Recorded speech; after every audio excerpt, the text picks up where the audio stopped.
গেল 13ই March press club of India দিল্লিতে একটা ইফতার আয়োজনে, সেখানে জাহাঙ্গীর কবির নানক মানে আওয়ামী লীগের নেতৃবৃন্দর আয়োজনে একটা ইফতার আয়োজন হয়েছে। তোর বড় বড় নেতারা তো দামি টুপি পরে লন্ডনে আমেরিকা বসে ইফতার পার্টি দিতেছে, তুই অন্যরা ইফতার না করে তুই নিজে আগে ইফতারটা কর। সেখানে একটা লুকোচুরি রকমের ভাব, যদিও প্রকাশ্যে একটা আয়োজন, প্রেস ক্লাব অফ ইন্ডিয়ায় আয়োজনটা হচ্ছে, কিন্তু এই জি, যে কারা ছিলেন সেটি বলা হচ্ছে না। আসলে ফ্লপ হয়েছে, এই জন্য বলছে না শেখ প্রোগ্রাম হাসিনার সাথে ফ্লপ।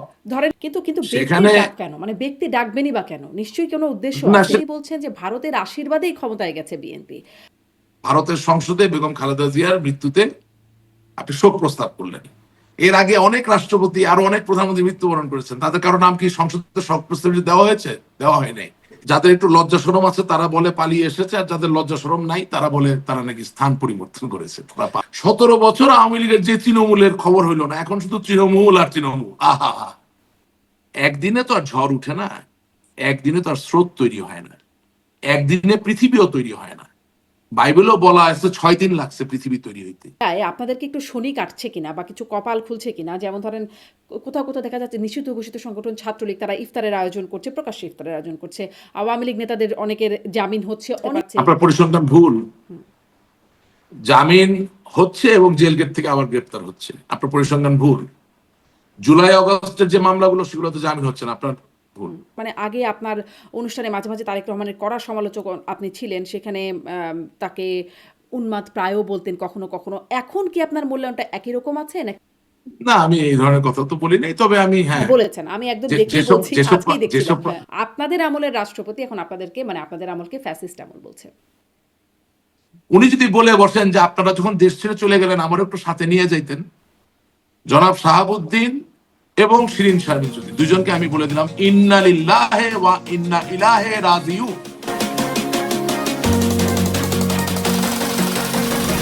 প্রশ্ন হবে লাগামহীন, জানতে চাই, জানাতে চাই এই সময়ের পালস অফ পলিটিক্স। গেল 13ই March Delhi press club of ইন্ডিয়ায় এক ইফতার পার্টির আয়োজন করেছে আওয়ামী লীগ। সাংবাদিক জুলকারনাইন সাইরের ফাঁস করা একটি ছবিতে সেখানে দেখা গেছে জাহাঙ্গীর কবির নানককে। সেখানে উপস্থিত ছিলেন আওয়ামী লীগের আরও কয়েকজন নেতা, যদিও তাদের নাম প্রকাশ না করে বরং একরকম চেপেই গেছে দলটি। কিন্তু কেন, কি উদ্দেশ্য ছিল সেই আয়োজনের, কারা ছিলেন আমন্ত্রিত, কারা এলেন আর কারা এলেন না? বিভিন্ন সময় আওয়ামী লীগ সভানেত্রী শেখ হাসিনার সাথে দলের নেতাদের সরাসরি বৈঠক সহ বিভিন্ন ইস্যুতে এমন গোপনীয়তা কেন? এদিকে সম্প্রতি আওয়ামী লীগ সভানেত্রী শেখ হাসিনা জানিয়েছেন সামনের সব নির্বাচনে অংশ নেবে তার দল। সম্প্রতি ব্রাহ্মণবাড়িয়া আইনজীবী সমিতির নির্বাচনে জয়ীও হয়েছে আওয়ামী লীগ প্রার্থীরা। অন্যদিকে আওয়ামী লীগের জয় বাংলা বলা রাষ্ট্রপতির বাংলাদেশ জিন্দাবাদ স্লোগান নিয়ে অনেক আলোচনা সমালোচনা হলেও কোথায় আওয়ামী লীগের স্পিকার শিরিন শারমিন চৌধুরী? এসব নিয়ে কথা বলতে স্বপ্নধারা নিবেদিত পালস অফ পলিটিক্সে আমার আজকের অতিথি আওয়ামী লীগ নেতা রাশেক রহমান। রাশেক রহমান, আপনাকে স্বাগত জানাচ্ছি পালস অফ পলিটিক্সে আমার আজকের আয়োজনে। আপনাকে ধন্যবাদ। আপনি ভালো আছেন? জি, আমি ভালো আছি, আশা করি আপনিও ভালো আছেন। আপনার কাছে যেই প্রসঙ্গটি দিয়ে শুরু করবো, আসলে কয়েকটা বিষয়ে কথা বলবো বরাবরের মতোই।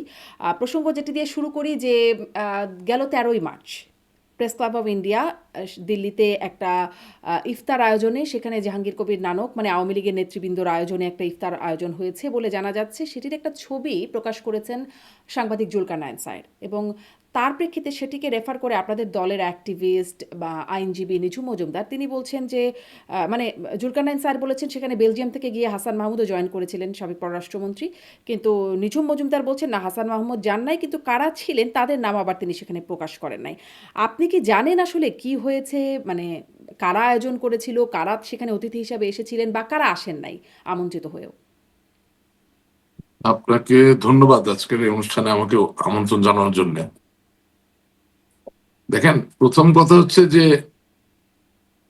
আমি যতটুকু জানি সেটা হচ্ছে যে আপনার ওদের প্রেস ক্লাবের যিনি সভাপতি তিনি মোস্ট লাইকলি এই দাওয়াতটা বা এই নিমন্ত্রণটা আয়োজন করার ক্ষেত্রে পুরোদা ভূমিকা পালন করেছেন। এবং আমরা সোশ্যাল মিডিয়া থেকে যতটুকু পাই, কারণ আসলে তো এখন আমাদের দলের বেশিরভাগ অ্যাক্টিভিটি সোশ্যাল মিডিয়া নির্ভর হয়ে গেছে। আপনার একেবারে কনভেনশনাল মিডিয়া বলতে যা বোঝায় তার মাধ্যমে কোনো বিবৃতি দেওয়া বা কোনো স্টেটমেন্ট দেওয়ার জায়গায় তো আমরা অনেকদিন ধরে নাই। সোশ্যাল মিডিয়া থেকে আমরা যেটা পাচ্ছি যে আসলে ওই দাওয়াতটাতে যাদেরকে দাওয়াত করা হয়েছিল মূলত few Indian politicians and few main stream journalist, তারা কেউই আসলে খুব একটা সাড়া দেন নাই বা উপস্থিত হন নাই। তো সেটা না হওয়ার পিছনে সঙ্গত কারণ আছে, কারণ আসলে আওয়ামী লীগ বলতে তো অন্য যারা দাওয়াত দিচ্ছেন বা দাওয়াত খেতে চাচ্ছেন বা দাওয়াত খাওয়াতে চাচ্ছেন তাদেরকে খুব একটা বাইরের বিশ্বের মানুষ ওইভাবে নেতৃস্থানীয় মনে করেন না। আওয়ামী লীগের জন্য আওয়ামী লীগের সভানেত্রী ফ্যাক্টর, সুতরাং এদের দাওয়াত আসলে কতটুকু সাড়া দিবে সেটা প্রশ্ন থেকে যায়। আর ভারতীয় গণমাধ্যম বলুন বা, কি উদ্দেশ্যে এই দাওয়াতটা ছিল? হ্যাঁ আমি সেই জায়গায় আসছি, ভারতীয় গণমাধ্যম বলুন বা ভারতীয় রাজনীতিবিদ, তাদের কাউকে বোকা মনে করার কোনো সুযোগ তো নাই। তাদের নিজস্ব একটা রিসার্চ এবং একটা অ্যানালিসিসের জায়গা আছে। সেই জায়গা থেকে কোন নেতার কতটুকু গ্রহণযোগ্য, কতটুকু জনপ্রিয়তা আছে বা কার কতটুকু মেকানিজম আছে কোনো পরিবর্তন আনার, আহ সেটা তো একটা ফ্যাক্টর। সুতরাং সেই জায়গা থেকে খুব উঁচু মান কেউ পাবেন বলে আমার মনে হয় না, যাদের নাম বা কথা উঠছে। এটা এক। দুই নাম্বার, এখানে একটা উল্লেখ থাকে যে বাংলাদেশে মার্কিন যুক্তরাষ্ট্রের একজন রাষ্ট্রদূত ছিলেন যার নাম ছিল মার্শা বার্নিকেট। যদি আমি, হ্যাঁ, তো এখন মার্কিন যুক্তরাষ্ট্রের যেটা ব্যাপার হয়ে গেছে সেটা হচ্ছে মার্কিন যুক্তরাষ্ট্রের রিপাবলিকানরা একবার ক্ষমতায় আসে, ডেমোক্রেটরা একবার আসে, কিন্তু রিপাবলিকান অর ডেমোক্রেট ইররেসপেক্টিভ তারা তাদের রাষ্ট্রদূত যেই হোক তাকে তারা ওন করে। রাষ্ট্রদূত মানে ওই দেশ, অর্থাৎ মার্কিন যুক্তরাষ্ট্র, because he or she is carrying the flag of United States of America, and that's a very big deal for Americans and also in American politics. Because আপনি জানেন যে আমাদের দেশে যেমন ধরেন নির্বাহী ক্ষমতার যিনি অধিকর্তা অর্থাৎ যিনি প্রধানমন্ত্রী, তিনি চাইলেই যে কাউকে রাষ্ট্রদূত বানাতে পারেন, কিন্তু মার্কিন যুক্তরাষ্ট্রের ব্যাপারটা এরকম না। মার্কিন যুক্তরাষ্ট্রের একজন রাষ্ট্রদূতের appointment has to be approved and acknowledged by the Senate. So it's a very big deal. It's a big thing. একদিকে নমিনেট করা, আরেকদিকে অ্যাপ্রুভালের ব্যাপার আছে। তো সেই জায়গা থেকে যেটা হচ্ছে যে জনাব জাহাঙ্গীর কবির নানক সাহেব বাংলাদেশ আওয়ামী লীগের প্রেসিডিয়াম সদস্য, কিন্তু মার্শা বার্নিকেটের গাড়িতে হামলা করার যে মামলা, সেই মামলার তো উনি এক নাম্বার আসামি। এবং আওয়ামী লীগ 17 বছর ক্ষমতায় ছিল, তদন্ত করে তার নামটা কিন্তু মামলা থেকে বাদ দিতে পারে নাই। তার মানে কি? তার মানে হচ্ছে যে প্রচন্ড চাপ ওই মামলার ব্যাপারে ছিল। এখন এমত অবস্থায় যারা ধরেন চোখ কান খোলা রাখে, ইন্ডিয়ার মতো জায়গায় যেটা পৃথিবীর সর্ববৃহৎ গণতন্ত্রের দেশ, সেই দেশের একজন রাজনীতিবিদ বুঝে না বুঝে না খোঁজ নিয়ে চলে যাবেন। আমি আশা করি আপনি বুঝতে পারছেন আমি কি বলতে চাচ্ছি। তার মানে আওয়ামী লীগের এমন ব্যাকগ্রাউন্ডের নেতাদের ডাকে সাড়া দিলেন না অতিথিরা, নাকি আওয়ামী লীগের ডাকেই আসলে এখন আর সাড়া মিলছে না? না, ওটা আওয়ামী লীগের ডাক কিভাবে হচ্ছে? এটার অফিসিয়াল অবস্থানটা কোথায়? এটা তো কোনো, প্রথম কথা এটা কোনো অফিসিয়াল অবস্থান নেই। দ্বিতীয় কথা হচ্ছে ব্যক্তির ডাকে তো সাড়া দেবেন না। আমি তো সেটাই আপনাকে বুঝাচ্ছি যে ভারত অলরেডি একটা টাসলের ভিতরে আছে উইথ মার্কিন যুক্তরাষ্ট্র। কিন্তু কিন্তু ব্যক্তির সেখানে, ডাক কেন? মানে ব্যক্তি ডাকবেনই বা কেন? নিশ্চয়ই কোনো উদ্দেশ্য না আছে, সেটা আমি জানি ধর্মীয়। না, আমি অন্তর্জামী না। আমি কে কি চিন্তা করে করছেন, কত পয়েন্ট নেওয়ার জন্য করছেন বা কি চিন্তা ভাবনা, আই ডোন্ট নো। যদি সত্যি দলের ভালো হতো এটা করার মধ্যে দিয়ে, তাহলে সেটা আমি অ্যাপ্রিসিয়েট করবো না কেন? আমি তো আওয়ামী লীগের জন্য কর্মী। হ্যাঁ, আমার তো হারানোর আছে, পাওয়ার কিছু নাই। হ্যাঁ, দল ভালো করলেই সেটা আমার পাওয়া, দল ভালো জায়গায় গেলেই সেটা আমার পাওয়া, আমি তাই মনে করি।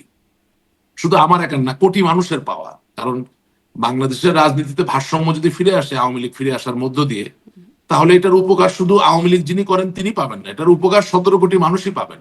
যে কোনো জায়গার ভারসাম্যর উপকার সকলে পায়।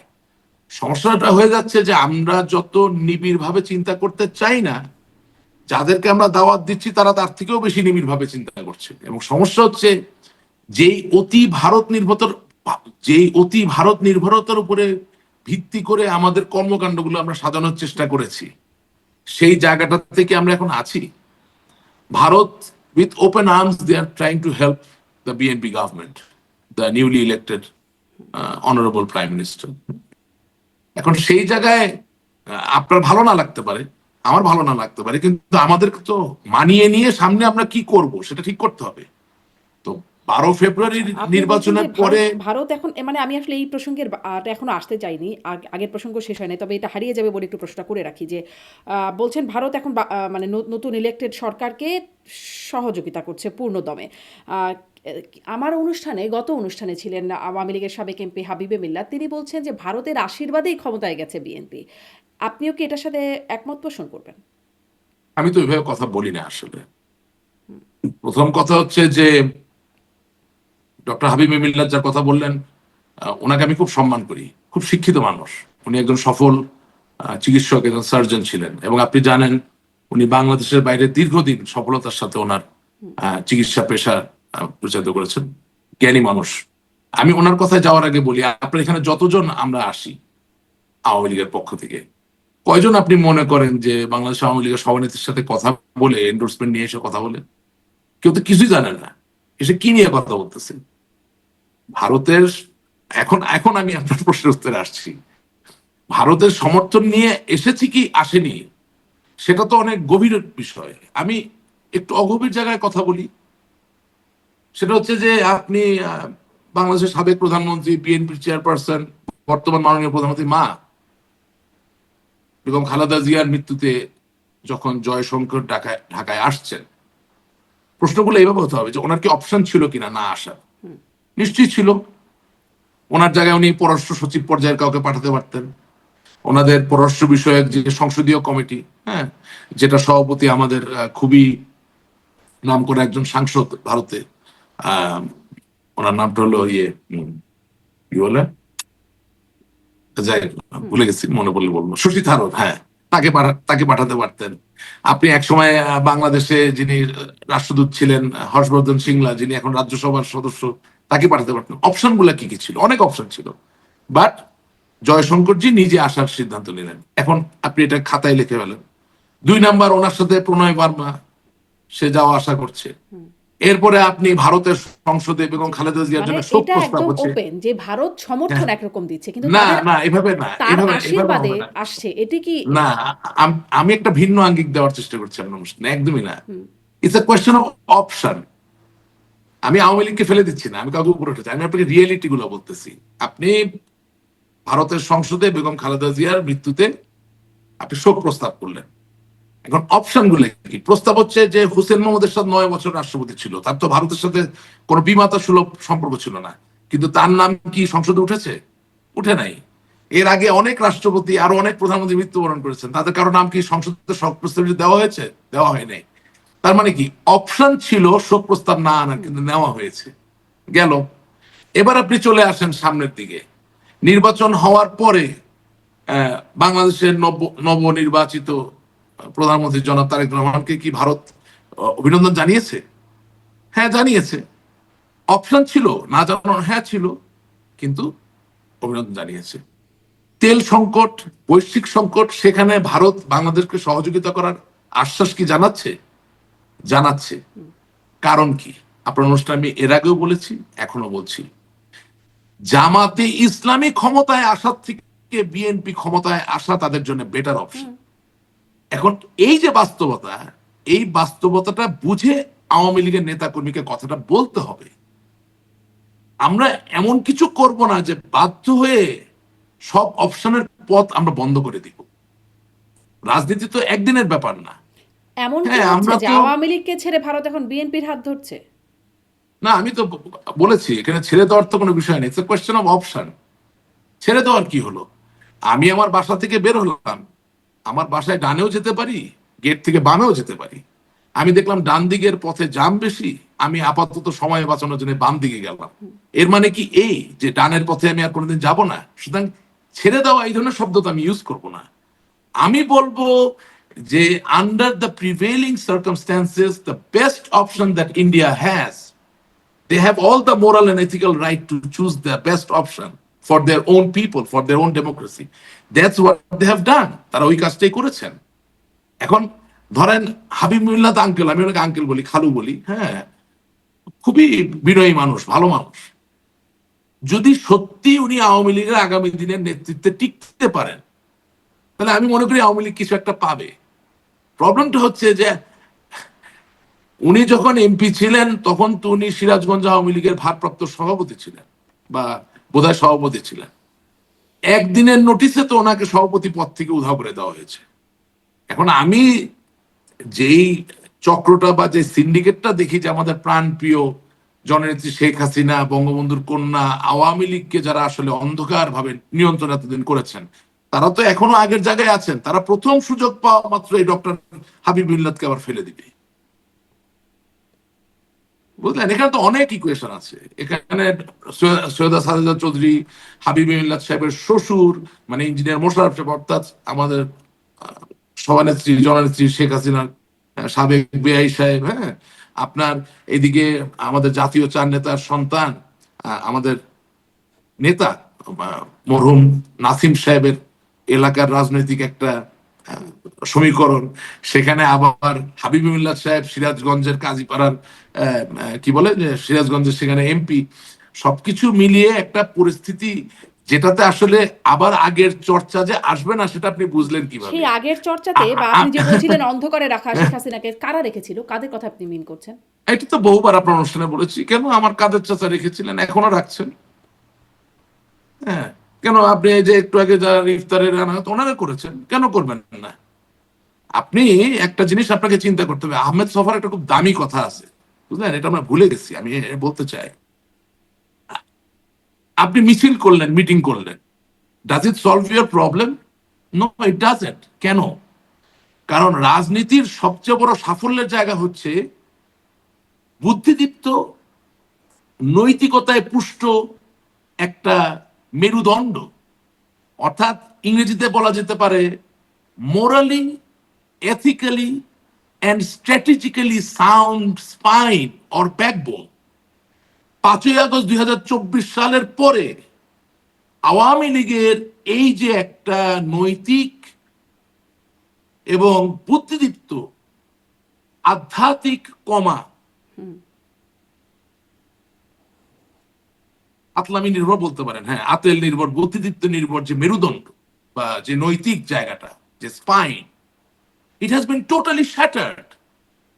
আপনি এটা ঠিক না করে শুধু মেঠো স্লোগান দিয়ে আপনি কি পারবেন দাঁড়াতে? এটা কি হয়? আপনি একটা সামরিক বাহিনীর একটা অংশকে নিয়ে যখন কোনো যুদ্ধে যান, সেই যুদ্ধে যাওয়ার আগে তাদের যে কমান্ডার, তাদের যে জেনারেল, তাকে রীতিমতো তার সৈন্যবাহিনীকে উদ্বুদ্ধ করার জন্য ওই যুদ্ধের নৈতিকতা নিয়ে কথা বলতে হয়। জি, এখন দুই আসলে সেই হাজার মেরুদণ্ড চব্বিশ ঠিক সালের করার কোনো প্রক্রিয়া চলছে কিনা এই প্রসঙ্গটাতে আমি একটু কথা বলতে চাই আপনার সাথে। তবে এটা আপনি আরেকটু ওই প্রসঙ্গটা শেষ করি যে ওই যে প্রেস ক্লাব অফ ইন্ডিয়ার সেখানে যে আয়োজনটা হলো, হ্যাঁ, সেখানে একটা লুকোচুরি রকমের ভাব, যদিও প্রকাশ্যে একটা আয়োজন, প্রেস ক্লাব অফ ইন্ডিয়ায় আয়োজনটা হচ্ছে, কিন্তু এই জি, যে কারা ছিলেন সেটি বলা হচ্ছে না।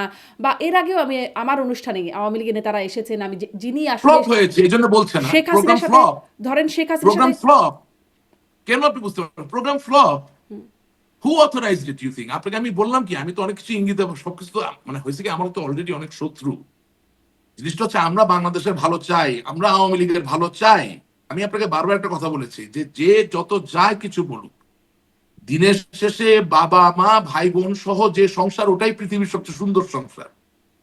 তাই বলে কি একা মা কোনো সন্তানকে বড় করে না? করে তো। একা বাবা কোনো সন্তানকে বড় করে না? করে তো। অনেক ভাই বোনের তো বাবা মাও থাকে না, হয়তো এতিমখানা থেকেও তো অনেক সন্তান বড় হয়ে ওঠে, ভালো হয়ে ওঠে, হয়, কিন্তু সেটা কি সবচেয়ে সুন্দর? না। সবচেয়ে সুন্দর ছবিটা হচ্ছে বাবা মা ভাই বোন অ্যাজ এ ইউনিট, কারেক্ট? তো বাংলাদেশ তো একটা সুন্দর দেশ, সেই দেশে আওয়ামী লীগ থাকবে, সাথে আরো 10টা গণতান্ত্রিক দল থাকবে, তারা নির্বাচন করবে, একবার আওয়ামী লীগ ক্ষমতায় আসবে, মানুষ পছন্দ না করলে আরেকজন আসবে, এটাই তো সবচেয়ে সুন্দর চিত্র, কারেক্ট? এখন ঘটনা হচ্ছে যে আমরা কি রাজনীতির ওই জায়গায় আছি? আপনি যে বলছেন লুকোচুরি, লুকোচুরি হবে না কেন? এটা তো স্কোর করার জিনিস। চেষ্টা করতেছেন কিছু একটা না, কইরা তারপরে ধরুন দৃষ্টি আমি আরো আকর্ষণ কয়েকটা করার। বিষয় মিলিয়ে বলতে চাই। ধরেন মাঝে মাঝেই শুনি, মানে অন্তত দুই একবার তো শুনেইছি যে শেখ হাসিনার সাথে সরাসরি গিয়ে বৈঠক করছেন আওয়ামী শোনেন, লীগের আমি কয়েকজন আপনাকে বলি, নেতারা। আমি কিন্তু হাবিব তখন আমি যারা আমি বৈঠকে একটা, যাচ্ছেন আমার একটা তাদেরকে আমি অন্যায় জিজ্ঞাসা হবে করছি, প্রশ্নটা শেষ করি, যে কি হলো বা কি উদ্দেশ্যে কথা হলো, কি কথা হলো, না। কেউ প্রকাশ করেন শোনেন, না। আহ, আ- আমি আমার এই কথাটা না বললে অন্যায় হবে, আমি মনে করি আপনার এই উত্তর আপনি পাবেন যদি ডক্টর হাবিবে মিল্লাতের মতো শিক্ষিত লোকদেরকে আওয়ামী লীগ এখন দৃশ্যমান ভাবে নেতৃত্বের জায়গায় আনতে পারে, এন্ডোর্স করতে পারে অফিসিয়ালি, তাহলে তো ওয়েল এন্ড গুড। নতুন প্রজন্মের ছেলে মেয়েকে দেখাতে পারবেন যে লেখাপড়া করে, যে গাড়ি ঘোড়া চড়ে, সে শুধু গাড়ি ঘোড়া সে চড়ে না, তার মাথায়ও বুকুট চড়ে। কিন্তু আপনি এখন যেই নেতৃত্ব রাখছেন, আহা কি বাহার, এ দিয়ে আপনি নতুন প্রজন্মকে কি জয় করতে পারবেন? হ্যাঁ, আপনি নিজের লোকদেরকেই তো জয় করতে পারতেছেন না, আর নতুন প্রজন্ম তো বাদ দিলাম। আপনাকে আমি একটা খুব সিম্পল, আজকে আপনার অনুষ্ঠানে এসেছি, আমি আমি মনে করি আমার জায়গা থেকে আমরা ভালোবাসতে পারি, দুটো কথা বলতে পারি, মতামত প্রকাশ করতে পারি। কেউ বুঝতে পারে, কেউ ভুল বুঝতে পারে, এটা তাদের ব্যাপার। I really don't care. আপনি একটা জিনিস চিন্তা করেন, আমাদেরকে সামনে এগোতে হবে। আমাদের বাইরে একটা অবস্থান আছে, আমরা পালিয়ে এসেছি অনেকে, রাইট? যাদের একটু লজ্জা শরম আছে তারা বলে পালিয়ে এসেছে, আর যাদের লজ্জা শরম নাই তারা বলে তারা নাকি স্থান পরিবর্তন করেছে, তারা পালায়নি। তো অত বেহায়া হতে চাই না। হ্যাঁ, পালিয়ে এসেছি, পালিয়ে আছি নিজেকে বাঁচানোর জন্য। যান বাঁচানো ফরজ, এতে লজ্জার কিছু নাই। যারা বাইরে পালিয়ে আছেন তাদের ভিতর থেকে একটু অনুকরণ করা যায়, একটু অনুসরণ করা যায়, বা একটু তাদের পোর্টফোলিওটা মানুষকে বলা যায়, ভাই উনি তো একটু অ্যাকমপ্লিশড। এই ধরনের কয়েকটা লোককে সামনে আনা যেতে পারে এই বিপদের সময়। কারা তারা, এমন কে কে আছেন? এই যে আপনার অনুষ্ঠানে আসে ডক্টর হাবিবুল্লাহ আসতে পারে, হুম। কেন আসবে না? হুম। অসুবিধা কোথায়? আপনার এখানে যদিও আমিন ভাই খুবই মানে টু ব্লাইন্ড, মানে এত বেশি তেল মারা আমি পছন্দ করি না, টু মাছ, অতিরিক্ত তেল ধরুন। বাট তারপর আমার মনে হয় ভদ্রলোক, শিক্ষিত মানুষ, ভদ্রলোক, ছাত্র রাজনীতি করেছেন। হ্যাঁ, আবার আপনি যদি ফিরে আসেন আপনার নিজের মাতৃভূমিতে, তাহলে আমাদের মাইনুদ্দিন হাসান চৌধুরী সাহেব, আমি কয়েকটা নাম বলছেন, কাউকে বাদ দিয়ে উপর নিচে করছেন, যিনি ছাত্রলীগের সভাপতি ছিলেন, extremely educated, extremely knowledgeable, and he's not a conventionally charismatic person, but he has charisma. জ্ঞান এবং শিক্ষার নিজস্ব একটা ক্যারিজম্যাটিক ধার থাকে। সবসময় একদম অভিনয় কইরা আপনার কি বলে যে রবার্ট ডিনিরোর মতো করে ডেলিভারি দেওয়া লাগে না। when you are educated, when you are knowledgeable, when you say something, that itself is a charismatic delivery. আপনি মাননীয় হাসানকে প্রমোট করতে পারেন। আপনি ঢাকা বিশ্ববিদ্যালয়ের ভিসি ছিলেন Maksud Kamal sir, what does he have to lose? তার বড় ভাই শাহজাহান কামাল সাহেব নোয়াখালী ফেনী আওয়ামী লীগের সভাপতি ছিলেন, মুক্তিযোদ্ধা ছিলেন, তারা মুক্তিযোদ্ধা পরিবারের। আপনি তারা আওয়ামী লীগের মুখপাত্র করতে পারেন, করেন না, 2 দিনের জন্য করেন, তাও করেন, অসুবিধা কোথায়? He knows how to speak, he represents A fraternity. আপনি এই যে আমাদের কার্জন ভাই, আমি যেহেতু উনি শিক্ষক স্যারই বলবো, হাফিজুর রহমান কার্জন, হ্যাঁ, তাকে যে আপনি অ্যারেস্ট করে নিয়ে গেলেন এই যে পান্না সাহেবের সাথে, তারপরে এদের সাথে, তাদেরকে আপনি ভয় পাইতে দেখছেন? সে ভয় পায়? সে তো স্বাধীনতা সপক্ষে মানুষ, সে তো বঙ্গবন্ধুর মানুষ, সে তো আওয়ামী লীগকে সমর্থন করে। ওই আপনি কি প্রমোট করছেন তাদেরকে? এই ধরনের জামাল উদ্দিন স্যার, অনেকে বলতে পারে দুর্দান্ত সাহস, একটু পাগলাটে, তাতে কি? He is willing to take that risk. আপনি কি তারা জায়গা দিচ্ছেন? আমি জানি না কোন আন্তর্জাতিক সমীকরণ আপনি দিচ্ছেন না বা দিবেন না, বাট আমি তো এরকম ধরেন জিনাত হুদা আপা, ওনার স্বামী চান ভাই, ওনাকে নিয়ে অনেক কথাবার্তা আছে, বা উনি ভিসি ছিলেন, কতটা সফল ছিলেন মানছেন সেটা না, কিন্তু ডক্টর জিনাত হুদার পলিটিক্যাল কমিটমেন্ট নিয়ে কি আপনার কোনো প্রশ্ন আছে? তারা কি আসলে এই দায়িত্ব নিতে আগ্রহী এখন? আপনি তো প্রস্তাব করছেন। তারা নিতে আগ্রহী কিনা আমি জানি না, কিন্তু আপনি কি এক্সপ্লোর করেছেন? আচ্ছা। আপনি কি আচ্ছা, গবেষণাটা আপনার কাছে করেছেন? এটাই জানতে এবং চাচ্ছিলাম যে এবং আপনার কাছে কি মনে এবং হয় অপশন? এবং একটু এই প্রশ্নটা এবং করতে চাই না না যে এই শুনেন, আমি নেতৃত্ব যাদেরকে আপনি বলছেন মেরুদণ্ডহীন বর্তমানে অবস্থায় আছে 5ই আগস্টের পরে অন্তত, এই নেতৃত্বের মধ্য দিয়ে এখন আবার নতুন করে বাংলাদেশের রাজনীতিতে ফেরার একটা মানে নির্বাচনী রাজনীতিতে ফেরার একটা কৌশল কিনা এটা, মানে কিচ্ছু শুনেন, প্রধানমন্ত্রী, বার সাবেক কাউন্সিলে প্রধানমন্ত্রী, একটু শেষ করি জি, আপনি ঠিকই বলছেন, আমি আসলে ওদিকেই যাচ্ছি যে আইনজীবী ফোরাম থেকে শুরু করে স্থানীয় সংসদ নির্বাচন সবখানে অংশগ্রহণ করবে আওয়ামী লীগ, এমনটি জানিয়েছেন আওয়ামী লীগ নেত্রী শেখ হাসিনা। মানে এই নেতৃত্ব দিয়েই এই বিষয়গুলোতে তিনি এগোতে চান। আপনার কাছে এই বিষয়ে কি মনে হয়? আচ্ছা, আমি আগের কথাটা পুরো শেষ করতে পারিনি, আপনার এখানে উত্তর পাবেন, আমি আসতেছি। আওয়ামী লীগ নাকি ফ্যাসিবাদী দল? আওয়ামী লীগ নাকি নিষিদ্ধ? তো নিষিদ্ধ দলে নিশ্চয়ই কোন একটা অপরাধ আছে। আওয়ামী লীগ কোন ফৌজদারি দণ্ডবিধির অধীনে জারিকৃত মামলার কত নম্বর আসামি আপনি জানেন? Do you know? Awami League, Awami লীগকে দল হিসাবে কোন মামলায় না, অন্তর্ভুক্ত করা আওয়ামী হয়েছে লীগ এবং তো কোনো কত মামলায় নাম্বার? আসামি হয়নি। রাইট, তাহলে আপনি আওয়ামী লীগকে নিষিদ্ধ করলেন কিভাবে? যদি যৌক্তিকভাবে আওয়ামী লীগকে আপনি নিষিদ্ধ না করতে পারেন, আমার নামে যদি কোনো আনুষ্ঠানিক অভিযোগ না থেকে থাকে, আওয়ামী লীগ যদি কোনো মামলায় অভিযুক্ত 1 নাম্বার, 2 নাম্বার বা 3 নাম্বার বা চতুর্থ আসামি না হয়ে থাকে, তাহলে আওয়ামী লীগের নিযুক্ত আইনজীবীকে বাংলাদেশে আমি আপনাকে 200 আইনজীবীর নাম বলতে পারবো যারা দিনে দুপুরে আওয়ামী লীগের কথা বলবে ভয় পায় না। আপনি আজ অবধি 18 মাস পার হয়ে গেছে, আপনি একজন আইনজীবী নিয়োগ করলেন না কেন আওয়ামী লীগের পক্ষ থেকে? আপনি আওয়ামী লীগের কেন্দ্রীয় কমিটির বৈঠক ডেকে আপনি সর্বসম্মতির সিদ্ধান্ত নিয়ে আপনি একজন না হোক গ্রুপ অফ লয়ার্সকে আপনি অ্যাপয়েন্ট করতে পারতেন, যারা আপনার পক্ষ থেকে আওয়ামী লীগের পক্ষে, যে আওয়ামী লীগ নিষিদ্ধ হতে পারে না এই কথাগুলো বলতে পারতো। একদিনে তো আর ঝড় উঠে না, একদিনে তো আর স্রোত তৈরি হয় না, একদিনে পৃথিবীও তৈরি হয় না। বাইবেলও বলা আছে 6 দিন লাগছে পৃথিবী তৈরি হইতে। আপনাকে আপনার পদক্ষেপটা তো নিতে হবে। We have not done it. Why? এটা ইটস এ বিগ কোয়েশ্চেন। তাহলে কি যদি কেউ মনে করে যে আওয়ামী লীগের ভিতরে আইনজীবীদের যে পলিটিক্স, সেই পলিটিক্সে সেই গ্রুপিং এ এখনো আমরা আক্রান্ত, তাহলে কি ভুল মনে করা হবে? যেই নষ্ট রাজনীতির কারণে আওয়ামী লীগের আইনজীবীরা দিনে দিনে আওয়ামী মহলে দুর্বল হয়ে গেছে, সেই রাজনীতি কি তাহলে এখনো চলমান? আজকের যে বিরাজমান পরিস্থিতি, সেই পরিস্থিতিতে আপনি আইনজীবী সমিতির একটা নির্বাচন করে কি প্রমাণ করবেন?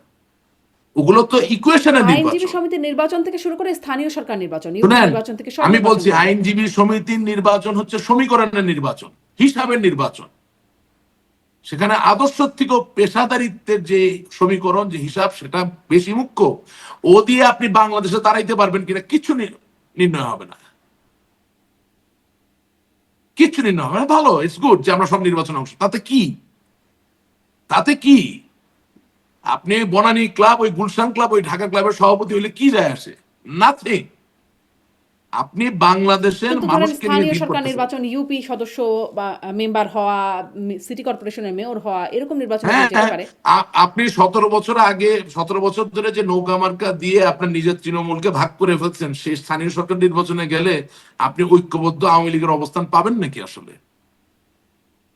যে গতবার নৌকা পায়নি সে দাঁড়াবে না? যে টাকা দিয়ে নৌকা নিয়ে গিয়ে জিতে এসেছে জোর করে, তাকে আবার সে হারানোর চেষ্টা করবে না? যে এলাকায় যেতে পারছে না এই ওই অসময়েও সময় এই নৌকায়, অসময় না মানে না, দুঃসময় একটু নাকি একটু আবার প্লিজ, মিলে যায়। একটু প্লিজ, একটু আপা, একটু প্লিজ। যিনি নৌকা নিয়ে জিতেছেন, যে তারপরে 24শে আগস্ট এই গণঅভ্যুত্থানের পরে আর এলাকায় যেতে পারছেন না, তিনি কি আপনি মনে করছেন আওয়ামী লীগের যিনি নিশ্ছিদ্র ভাবমূর্তি নিয়ে দাঁড়াচ্ছেন নৌকা ছাড়া, তাকে সহযোগিতা করবেন নাকি অন্য পক্ষকে সহযোগিতা করবেন? These are options, these are questions. আমি আপনাকে প্রশ্ন করছি আপনার অনুষ্ঠানের মাধ্যমে। আপনার এই অনুষ্ঠান লক্ষ লক্ষ মানুষ দেখে, আওয়ামী লীগের নেতা কর্মীরা দেখেন। 17 বছর আওয়ামী লীগের যে তৃণমূলের খবর হইল না, এখন শুধু তৃণমূল আর তৃণমূল, আহা হা। তারাও দেখবে, তারাও প্রশ্নগুলো করবে। আমি এটা বলতে বাধ্য হচ্ছি এই কারণে যে গত 5 আগস্ট 2024-এর পরে বহু সুযোগ আমাদের এসেছে ঘুরে দাঁড়ানো, বাট কি জানি অজানা কারণে আমরা ঘুরে দাঁড়াতে পারি বহু নাই। সুযোগ এসে ঘুরে দাঁড়ানোর কেমন? বহু বহু সুযোগ এসেছিল। এই যে আপনাকে যেটা বলছি, দের আর পিপল, আপনার গত 1 বছর 8 মাস 6 মাস ধরে তো মানুষ দেখাচ্ছে যারা সাহস নিয়ে নামতে পারে। আপনাকে আমি কি বললাম যে মিছিলের দরকার, সমাবেশের দরকার, আহ, ঝটিকা অবস্থান কর্মসূচির দরকার, কিন্তু তার পিছনে একটা ইন্টেলেকচুয়াল ব্যাকবোন, সেটা তার থেকেও বেশি দরকার। এবং এই অবস্থায় আপনাকে যদি আমি প্রশ্ন করি, আপনার মাধ্যমে যদি প্রশ্ন করি, আওয়ামী লীগের সেকেন্ড টায়ারের কোন লোককে আপনি ইন্টেলেকচুয়াল মেরুদণ্ড বলবেন বাংলাদেশ আওয়ামী লীগের? নাম বলতে পারবেন না একটা? দের ইজ নো ওয়ান, একজন নাই। কিন্তু ওই জায়গা, ওই নেতৃত্ব দেওয়ার মতো লোক আওয়ামী লীগে আবার নাই, সেটাও সঠিক না। এখনো হাজার হাজার শত শত লোক আছে, কিন্তু আমরা ডিপ্লিট করছি। আচ্ছা, তার মানুষ মানে যখন সামনের গুলি খায়, নির্বাচনগুলোতে অংশগ্রহণ করলেও খুব আশাবাদী হওয়া কিছু আপনি দেখছেন না। একদমই না, একদমই না। ঠিক আছে, ইলেকশন তো আওয়ামী লীগ তো গণতন্ত্রমুখী দল, নির্বাচন আমাদের করতে হবে, নেত্রী নির্দেশ দিয়েছেন, নিশ্চয়ই করবেন, কেন করবেন না? কিন্তু এ দিয়ে আপনি খুব কিছু জয় করে ফেলবেন এটা মনে করার কারণ নাই, বরঞ্চ আচ্ছা, কিছু কিছু কিন্তু ক্ষেত্রে কিছু বিভক্তি আরো কিছু বাড়বে। কিছু কিছু জায়গায় আপনাদেরকে একটু শনি কাটছে কিনা বা কিছু কপাল খুলছে কিনা, যেমন ধরেন কোথাও কোথাও দেখা যাচ্ছে নিষিদ্ধ ঘোষিত সংগঠন ছাত্রলীগ তারা ইফতারের আয়োজন করছে, প্রকাশ্যে ইফতারের আয়োজন করছে। আওয়ামী লীগ নেতাদের অনেকের জামিন হচ্ছে, অনেক মানে অনেক না হলেও কয়েকটি অন্তত আওয়ামী লীগের অফিসের না, তালা খুলেছে। আওয়ামী না, লীগ কিছুটা প্রকাশ্যে আসতে পারছে। আপনার পরিসংখ্যান ভুল। জামিন হচ্ছে এবং জেল গেট থেকে আবার গ্রেপ্তার হচ্ছে, আপনার পরিসংখ্যান ভুল। জুলাই আগস্টের যে মামলাগুলো সেগুলোতে জামিন হচ্ছে না, আপনার ভুল।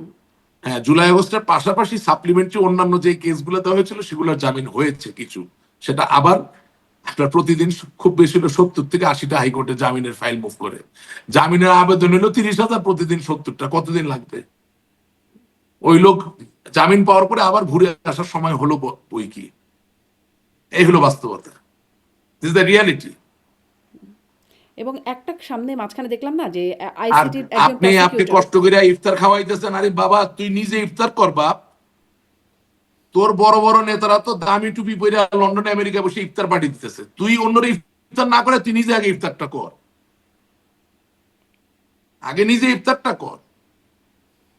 হ্যাঁ, ওই তেল মারার জন্য তুই ইফতার দিতেছস, নিজে ইফতার না খাই তুই 5 মাসের ভিতরে আবার লাঠির বাড়ি খাবি, আবার জেলে যাবি। তুই আগে নিজে ইফতারটা কর বাপ।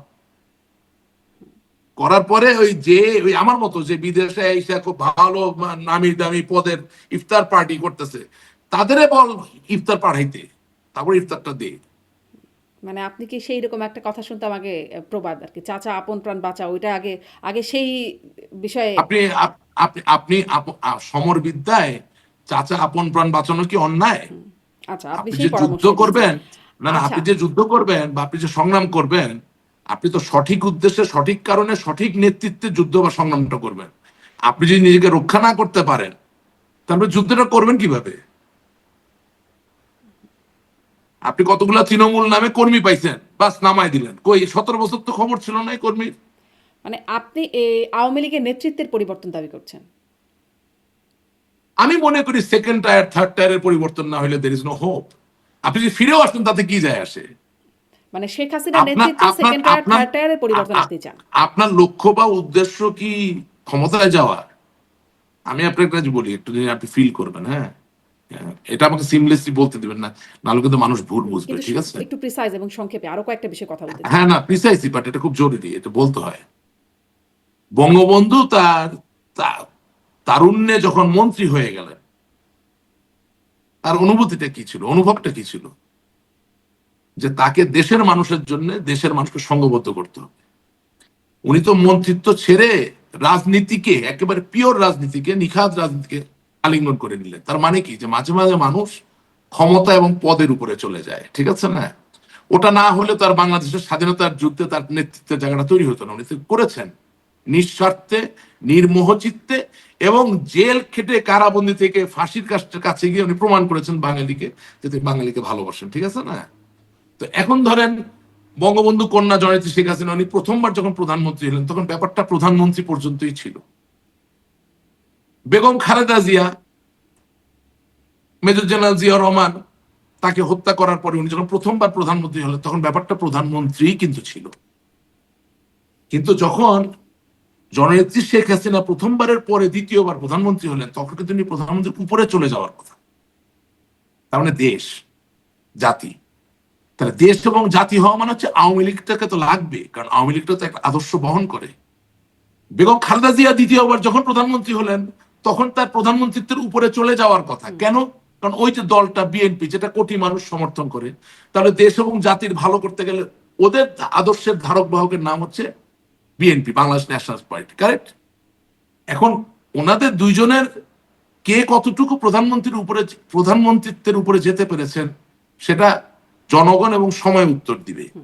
কিন্তু আপনাকে আমি বলতে চাচ্ছি যে আগামী দিনের যে রাজনীতি হবে, সেই রাজনীতিতে দেশের মানুষের জন্য আপনি যে উপরে উঠতে পারবেন, এই জায়গাটা যদি ঠিক না করতে পারেন, শুধুমাত্র যদি ক্ষমতা কেন্দ্রিক হন, তাহলে হ্যাঁ, হয়তোবা আপনি ক্ষমতায় যাবেন, হয়তোবা পতাকা উড়বে, অনেক কিছু হবে, দেশটার তো কিছু হবে না। কিন্তু আমি আসলে দেশটার তো প্রশ্নটা ভালো কিন্তু কিছু হবে আপনাকে না। করেছিলাম, আপনি কি তাহলে শেখ হাসিনার নেতৃত্বে দ্বিতীয় এবং তৃতীয় স্তরের নেতৃত্বের পরিবর্তন চান? মানে শীর্ষ নেতৃত্ব শেখ হাসিনায় থাকবে, তারপর নেতৃত্বে পরিবর্তন চান? আওয়ামী লীগের ঐক্য রাখার জন্য শেখ হাসিনার কোনো বিকল্প নাই। আপনি এটা দরকার হলে এডিটিং করে আরো 3 বার 4 বার বলবেন, যেটা সত্য আমি মানে সেটাই তার বলতেছি। পুত্র সজীব অজয় জয় তিনিও না, দায়িত্বে আমরা থাকবেন? তো এখনো তো জয় ভাই আদৌ রাজনীতি করবেন কিনা এটা তো পরিষ্কার ভাবে কোথাও বলেন নাই। আমি তো যেটা বলেন না এটা আমি বলতে পারছি না। বাট আওয়ামী লীগের ঐক্য ধরে রাখার জন্য শেখ হাসিনা, কি বলেন, কোনো বিকল্প নেই। বাট আওয়ামী লীগের যে তৃণমূল তৃণমূল করে করে আমরা মুখে ফেনা তুলে ফেলতেছি, যেটা রিয়েল তৃণমূল, যেটা চোখে দেখা যায় না, যাদের মনে অনেক দুঃখ আছে, ব্যথা আছে, তারাও চায় আওয়ামী লীগের এই দ্বিতীয় এবং তৃতীয় টায়ারে যারা আছে দে মাস্ট বি রিমুভ। আচ্ছা, স্পষ্ট। ওই জামিনের কথা বলছিলাম আপনার সাথে, ওইটা একটু আরেকটা বিষয় শুনতে চাই যে আইসিটির একজন প্রসিকিউটরের সম্প্রতি একটা ফোনালাপ লিক হয়েছে যেখানে তিনি আওয়ামী লীগের একজন সাবেক এমপির জামিন করিয়ে দেবার জন্য 1 কোটি টাকা ঘুষ চাইছেন। মানে এরকম কি লেনদেন করতে হচ্ছে নেতাকর্মীদের? আচ্ছা, প্রথম কথা হচ্ছে যে আপনি যার কথা বলছেন তিনি আমার মামা, জনাব ফজলে করিম চৌধুরী। উনি রাউজানের এমপি ছিলেন আওয়ামী লীগ থেকে। আমি মামলার কাগজ যতটুকু পড়েছি, তাতে করে আসলে তাকে এই মামলার সাথে সন্নিবেশিত করার কোনো সুযোগ আছে বলে আমার মনে হয়নি। অফকোর্স আপনি যে কথোপকথন শুনেছেন এটা তো সত্য, টাকা তো চেয়েছে। এখন আইসিটির মামলায় যে টাকা পয়সার লেনদেন হতে পারে, তাহলে অবশ্যই এর থেকে লঘু যে মামলাগুলো আছে সেখানে তো নিশ্চয়ই টাকা পয়সার লেনদেন হচ্ছে। এবং হ্যাঁ, এটা তো সত্যি, যেমন ধরেন আমার নামে অনেক মামলা, আমার নাম সরিয়ে নেওয়ার জন্য তো আমাকে বাংলাদেশ থেকে ফোন করে বলা হয় যে আপনি এত টাকা দেন, আপনার নাম কাটিয়ে দিচ্ছি, আপনি এত টাকা দেন, আমরা এভিডেভিট করে দিচ্ছি। কারা বলছে, কারা রিয়ালিটি। বলছে টাকা চাইছে কারা? না, আমি তো আর আপনাকে নাম বলবো না কারা বলছে। কেন হ্যাঁ। নাম বললে কি হবে? না, নাম বলবো না এই কারণে যে কিছু লোক আছে শুধুমাত্র অর্থ আয় করার জন্য হয়তো আমাকে ফোন করছে, আর কিছু লোক আছে যারা হয়তো সত্যি আমাকে সাহায্য করতে চায় বলেই সেই বন্দোবস্ত করে আমাকে ফোন করছে। সুতরাং আমি না বুঝে না শুনে কেন একজন মানুষকে বিপদে ফেলতে যাব? মানে হ্যাঁ, যারা বলছে একজন তারা কি আপনার দলীয় লোকই বলছে? হ্যাঁ, দলীয় লোক বলছে, দলের বাইরের লোকও বলছে, প্রশাসনের লোকও বলছে। কিন্তু আমি তো আই এম এ পলিটিশিয়ান, আমি রেসপন্সিবল পারসন। আমি তো কোনো কিছু না হওয়া পর্যন্ত আচ্ছা, আপনিও কি টাকা ঢালাও দিচ্ছেন ভাবে মানে আমি একটা মামলা কথা কিন্তু থেকে বলতে পারবো নাম না। কাটানো বা জামিন ইত্যাদি এক কিছু? টাকাও দিচ্ছি না, এক টাকাও দিব না, প্রশ্নই আসে না। নেভার, কোনোদিন না, never, over my dead body, that's not going to happen. টাকা দিয়ে মামলা থেকে নিজের নাম মুক্ত করার মতো জায়গার আসে প্রমাণ নেই, এত সোজা না। No. আচ্ছা। কিন্তু টাকা দিয়ে নিশ্চয়ই অনেকে মুক্ত হচ্ছেন, এজন্য নিশ্চয়ই টাকার হয়তো লেনদেন বা, চাইছেন। হ্যাঁ, আচ্ছা। অনেকে অনেকে আমাদের অনেক সাবেক মন্ত্রী আছেন, টাকা দিয়েছেন, দিয়ে এভিডেভিট আপনি হয়তো করিয়েছেন। দেশের বাইরে আছেন ফলে আপনাকে দিতে হচ্ছেন। দেশে যারা আছেন তাদের ব্যাপারে কি জানেন কিনা? না, দেশের বাইরে থাকলে কেন দিতে হবে না? মানে আমাকে তো আপনাকে তো একদিন আর দেশে ধরছে না। ফিরতে হবে। আপনাকে তো আর ধরতে পারবে না এখন। আমার নামে যদি রায় হয়ে যায় আমি তো জীবনে বাংলাদেশে ফিরতে পারবো না। আমি বাংলাদেশ ছাড়া কোথায় গতি আছে? আমার বাংলাদেশ ছাড়া যদি অন্য কোনো গতি থাকতো তাহলে আপনার প্রোগ্রাম করতাম কেন? মানে রায় হয়ে গেলেও এখন রায় বদলে যায়। বদলে গিয়ে আবার সেটা হতে পারে, সংসদেও চলে সেটা যায় আরেক অনেক যে সময়। রায় বদলাতেও তো খরচ হয়, রায় বদলাতেও অনেক সময় খরচ হয়, সেটা তো আরেক জিনিস। আচ্ছা, কিন্তু ঠিক আছে। বাস্তবতা হচ্ছে তাহলে যে যারা আমাদের অন্তত অনেক আপনাকে মন্ত্রী, সেই অফারটা করছেন তারা বার্তা পেয়ে গেলেন যে আপনি আসলে টাকা দিবেন না। এটা না, তারা এখানকার আগেই তাদেরকে বার্তা আমি দিয়ে আচ্ছা, দিয়েছি। আচ্ছা। বাকিও যদি কেউ অফার করতে চায় সেই বার্তাটা নিয়ে নিলেন। একটু হ্যাঁ, আসি এবারের। এখন এখন তারা কেউ অফার করবে না, যে কয়টা মামলা সে কয়টা মামলার অফার তো হয়ে গেছে। আচ্ছা। আ এখন যদি না আপনি আগামীকাল আরেকটা মামলা আমার নামে করেন আর কি, তাছাড়া বলবো।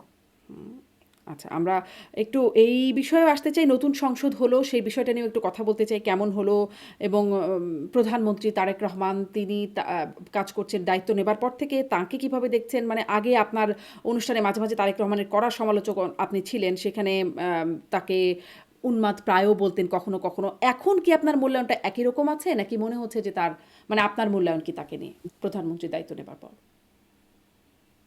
না, আমি এই ধরনের কথা তো বলি নাই, তবে আমি হ্যাঁ, হ্যাঁ, বলেছেন। আমি একদম যে- দেখেই যেসব বলছি। যেসব আজকেই দেখছিলাম। যেসব হ্যাঁ। যেসব যেসব কথা বলেছি সেগুলো আমি জানি আমি কি বলেছি। এবং আহ, সেটা তো আমি আওয়ামী লীগের কর্মী হিসাবে সেটা সত্য।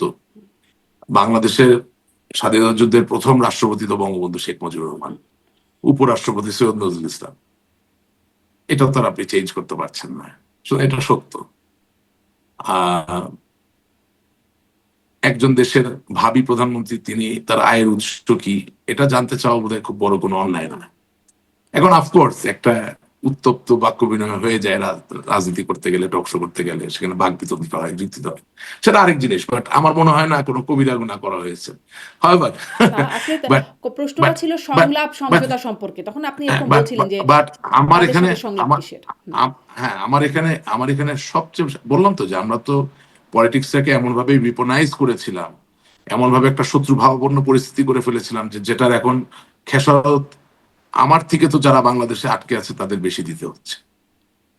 সামাজিক ভাবে আমরা এমন একটা জায়গায় চলে গেছিলাম যে এখন সামাজিক ভাবেও তো আপনি কোথাও ফোন করতে পারছেন না। আওয়ামী লীগের গ্রহণযোগ্যতা শূন্যের কোঠায় চলে গেছিল, বিকজ আমরা পোলারাইজ করে ফেলেছিলাম খুব বেশি, টু মাচ। মানে হয় কি ধরেন আমি একই স্কুলে পড়ছি, আপনি একটা স্কুলে পড়ছেন, হ্যাঁ, সেখানে সবার বাবা মা একদল করে, সেটা কি হয়? কিন্তু স্কুলে পড়তে গেলে সেবা প্রকাশনীর মাসুদ রানা পড়বেন, সেবা প্রকাশনের কাউন্ট ড্রাকুলা পড়বেন, সেবা প্রকাশনের জিম করবেট পড়বেন, বইয়ের আদান প্রদান করবেন, বন্ধুত্ব তৈরি হবে, পিকনিকে যাবেন, আমসত্ত্ব খাবেন, ফুটবল খেলবেন, ভলিবল খেলবেন, ক্রিকেট খেলবেন, মারপিট করবেন, আড্ডা দিবেন। আহ, ওই সেবা প্রকাশনের বই নিয়ে শিক্ষক আপনাকে হাতে নাতে ধরে ফেলবে, একটু কানে ধরে দাঁড়াবেন, একটু মুরগি হবেন, হ্যাঁ, অনেক সময় আগের দিনে বেত মারা হতো, সেটাও হবে। সবকিছুর মধ্যে দিয়ে একটা দৃঢ় বন্ধুত্ব তৈরি হয়। আমরা এমন একটা জায়গায় চলে গিয়েছিলাম যে স্কুলের বন্ধুর সাথেও তো ইন্টারেক্ট করা যেত না। এমন ভাবে পলিটিক্স বিপনাইজড হয়ে গেছিল যে কোনো বিয়েটাও তো মানে খুব স্বাভাবিকভাবে যাওয়া যেত না, কার সাথে ছবি উঠলো, কার সাথে কথা। It was that kind of situation, where বাঙালি সব দেখতে মোটামুটি একই রকম, একই ভাষায় আমরা কথা বলি, হ্যাঁ, সমতল ভূমির দেশ। এটা তো হয়েছিল, সেটার তো এখন মাসুল আমরা দিচ্ছি। হ্যাঁ, আহ, ধরেন আমার বয়স যখন 10 বছর, 11 বছর, 12 বছর, আমি কি তখন ইয়ে বুঝি, মানে কি বলে যে আপনার দ্বিজাতি তত্ত্ব বুঝি? হ্যাঁ, আমি বুঝি, আমার মতো 12 বছর বয়সের অনেকে বুঝতো না। তো তাই বলে সে কি আমার বন্ধু হবে না? সে কি আমার প্রিয় সাদমান হবে না? সে কি আমার প্রিয় বাইজিদ হবে না? সে কি আমার প্রিয় জিল্লুর হবে না? হবে তো। কিন্তু পলিটিক্স করতে গিয়ে এমন একটা বিপনাইজ জায়গায় আমরা চলে গিয়েছিলাম যে একেবারে বাল্য বন্ধুকেও প্রকাশ্যে অনেক সময় হয়তো বা আপনাকে পরিত্যাগ করতে হতো। হ্যাঁ, এখন সেই জায়গা থেকে আপনি যদি চিন্তা করেন, দোজ ওয়ার ব্রেভ মিস্টেকস, আমি এটা অস্বীকার করি না। এখন আপনি যদি এখনকার সংসদের কথা বলেন, এটা আমি বলবো, অনেকে পছন্দ করবে না আমার কথা না, 17 বছর একটা জোকার, একটা সার্কাসই দেখছি আমরা। হ্যাঁ, ঠিক আছে না? তো এখন আমি তো বিএনপি করি না, বিএনপি করব না, কিন্তু মির্জা ফখরুল ইসলাম আলমগীর সাহেবকে আমি ভদ্রতা বাদ দিয়ে অন্য কোনো কিছু করতে এখনো দেখি নাই। বা ওনাকে জোকারি মার্কা কথাবার্তা তো আমি বলতে শুনতেছি না, যদিও তারা ক্ষমতায় চলে আসছে, সরকার তাদের, এখন তারা তো যা ইচ্ছা তাই করতে পারে। বাংলাদেশের প্রধানমন্ত্রী হওয়ার, রাজনৈতিক দল ক্ষমতায় যাওয়া হচ্ছে খোদার পরে তাদের জায়গা, তাই না? সেই জায়গা থেকে অনেক উল্টাপাল্টা কথাও তো বলতে পারেন, কিন্তু এখনো কিছু শুনতেছি না। তো সেই জায়গা থেকে আমি মনে করি যে আমাদেরও একটা গঠনমূলক রাজনীতির জায়গার সূচনা ঘটানো দরকার। এবং আমি একটু বিস্মিত হয়েছি যে তারিক জিয়া সাহেব ওনার গাড়িতে পতাকা তুলছেন না। আমি এমেজড হয়েছি। হ্যাঁ, এটা সবাই প্রশংসা করছে। হ্যাঁ, আমি আমার জীবনে এটা শুধু আওয়ামী লীগ বলে না, আমি সব আমলেই দেখেছি, ভিআইপিরা যখন মুভমেন্ট করেন রাস্তাঘাট বন্ধ হয়ে যায়। আমার সামনে অনেক সময় অ্যাম্বুলেন্সের সাইরেন বাজতে দেখেছি, কিন্তু হোসেন মোহাম্মদ এরশাদ সাহেব যাবেন, বেগম খালেদা জিয়া যাবেন, জননেত্রী শেখ হাসিনা যাবেন, তাদের যাওয়ার কারণে অ্যাম্বুলেন্সও দাঁড়িয়ে থাকতে দেখেছি, আপনাকে বলছি। তো সে বিএনপি করলো, সে যে এই প্রচলনটা করলো যে আমি রাস্তা আটকাবো না বা ট্রাফিক বন্ধ করবো না, আই থ্যাংক হিম, আমি তাকে ধন্যবাদ জানাই। বাংলাদেশের বেশিরভাগ মানুষ তাকে ধন্যবাদ জানায়। তবে এর সাথে এটাও বলতে চাই যে শুধুমাত্র আপনি পতাকা উড়ালেন না বা রাস্তায় ট্রাফিক নিয়ন্ত্রণ করলেন না আপনার মুভমেন্টের সময়, এর মধ্যেই তো আর আপনার দায়িত্ব সীমাবদ্ধ থাকবে না। আপনার উচিত আওয়ামী লীগের মতো একটা ঐতিহ্যবাহী দল যাতে গণতান্ত্রিক ভাবে অংশগ্রহণ করতে পারে এটা নিশ্চিত করা। কারণ আপনি যদি দাবি করেন যে আপনার দল বিএনপি স্বাধীনতার দল, আপনি যদি দাবি করেন যে আপনার বাবা একজন মুক্তিযোদ্ধা, তাহলে ওই মহান মুক্তিযুদ্ধের সংগঠক যে দল, ওই মহান মুক্তিযুদ্ধের সর্বাধিনায়ক যিনি ছিলেন বঙ্গবন্ধু শেখ মুজিবুর রহমান, এই স্মৃতি বা এই সত্যকে অস্বীকার করে আসলে দীর্ঘমেয়াদী ভাবে, দীর্ঘস্থায়ী ভাবে কোনো আদর্শকে প্রতিষ্ঠিত করা সম্ভব না। আমি মনে করি না স্বাধীনতার যুদ্ধে আজকে যে নতুন সংসদ, সেই সংসদের যে মাননীয় স্পিকার মেজর হাফিজ বীর বিক্রম সাহেব, ওনার যুদ্ধ করা বা আওয়ামী লীগের কোন একজন মুক্তিযোদ্ধার যুদ্ধ করার ভিতরে কোনো সংঘর্ষ আছে, কোনো সাংঘর্ষিক অবস্থান আছে। সুতরাং ওই যে বললাম, যদি একজন প্রধানমন্ত্রী একবার নিজেকে মনে করেন যে তিনি প্রধানমন্ত্রিত্বের উপরে, টাকাটা শুধুমাত্র ওনার জন্য কাগজ, ক্ষমতাটা শুধুমাত্র ওনার জন্য একটা সুযোগ, তাহলে আপনি দেখবেন যে অনেক সমস্যারই সহজ সমাধান আমরা খুঁজে পাবো। আর আওয়ামী লীগ করার জায়গা থেকে আমি মনে করি যে বাংলাদেশের যে কোনো সংকট আমাদের সকলের সংকট। সুতরাং ওই সংকটকে মোকাবেলা করার ক্ষেত্রে শকুনের দোয়া পড়ার মতো যে যদি ওই সংকটেও পড়ে যায়, এই ধরনের কোনো চিন্তা ভাবনা পোষণ না করাটা আমি মনে করি as a Statesman, as a leader, as a true politician and as a true Patriot, that is our responsibility. মানে তারেক রহমান প্রসঙ্গে বলছিলেন তার যে মন্ত্রিসভা, তা সেটি আপনার কাছে কেমন কেমন মনে হলো? আপনার সাথে অনেকে আসলে আগে টক শো আপনার সাথে হ্যাঁ বসতেন। হ্যাঁ, বেশিরভাগ যারা আমার হ্যাঁ, সবাই মন্ত্রী হয়ে গেছে, অনেকেই মন্ত্রী হয়েছেন। এভরিবডি। হ্যাঁ, এবং সেখানে তাদের সাথে ওই যে আপনি বলছিলেন পলিটিক্সের অবস্থা এমন হয়েছিল, আপনারাও অনেক আক্রমণাত্মক হয়ে যেতেন। সেখানে আসলে তারা এখন অনেকেই মন্ত্রী হয়ে আছেন। সেটা নিয়ে আসলে আপনার কি আমি উপলব্ধি? তাদেরকে সাধুবাদ জানাই, আমি তাদেরকে শুভেচ্ছা জানাই, আমি আশা করি তাদের মাধ্যমে দেশের ভালো হবে, আমি বিশ্বাস করতে আপনি চাই। কোনো চমক পেয়েছেন মন্ত্রিসভায়? মানে ডক্টর খলিলুর রহমানকে নিয়ে অনেক আলোচনা হয়েছে যে তিনি কিভাবে মন্ত্রী না, হয়েছেন তাকে নিয়ে। ডক্টর খলিল রহমান নিয়ে কেন আপনি এটা চমক হবে? ডক্টর খলিল রহমান তো সাবেক প্রধান বিচারপতি, সাবেক প্রধান উপদেষ্টা লতিফুর রহমান সাহেবের প্রাইভেট সেক্রেটারি, পিএস ছিলেন, প্রশাসনের থেকে নিয়োগকৃত পিএস ছিলেন। এবং তখন 2001 সালের যে নির্বাচন নিয়ে আওয়ামী লীগের পক্ষ থেকে অনেক অভিযোগ আছে, সেই নির্বাচনের ইঞ্জিনিয়ারিং এর সাথে ডক্টর খলিলুর রহমানের একটা সরাসরি সংযোগ থাকার কথাও তো শোনা যায়। আমি তো বুঝলাম না যে আপনারা ডক্টর খলিলুর রহমানের নিয়ে কি এই তত্ত্বাবধায়ক ডক্টর ইউনূসের সময় থেকে কথা বলা শুরু করলেন। মানে আওয়ামী লীগের নেতা কর্মীদের ডাটাবেজও এত দুর্বল হয়ে গেছে যে they don't even know from where he has come. আপনি এত আশ্চর্য হচ্ছেন কেন? সে তার বিএনপির মানে পররাষ্ট্রমন্ত্রী হবে। 2001 সালে বিএনপিকে ক্ষমতায় আনার পেছনেও এই সম্পর্ক নিবিড়, এই ডক্টর সম্পর্ক খলিলুর রহমানের নিবিড়, ইঞ্জিনিয়ারিং সম্পর্কটা ছিল। আবার বলছি এটা নিবিড় সম্পর্ক। ইয়েস, কারণ এখন অফকোর্স, জামাত এটা দাবি করছে আশ্চর্য হচ্ছে। এখনো খলিলুর রহমানের ইঞ্জিনিয়ারিং আছে বিএনপিকে ক্ষমতায় আনার পেছনে। আপনার অনুষ্ঠানে আমি এসে বলেছি ডক্টর ইউনূস নির্বাচন দিবে, বলি নাই? আপনার অনুষ্ঠানে আমি কি বলেছি? জামাত ক্ষমতায় আসবে না, বলি নাই? আপনি আপনি রাজনীতি করেন, কিন্তু আপনি শুধু নিজেকে নিয়ে চর্চা করবেন, অন্যকে নিয়ে চর্চা করবেন না, এটা তো হতে পারে না।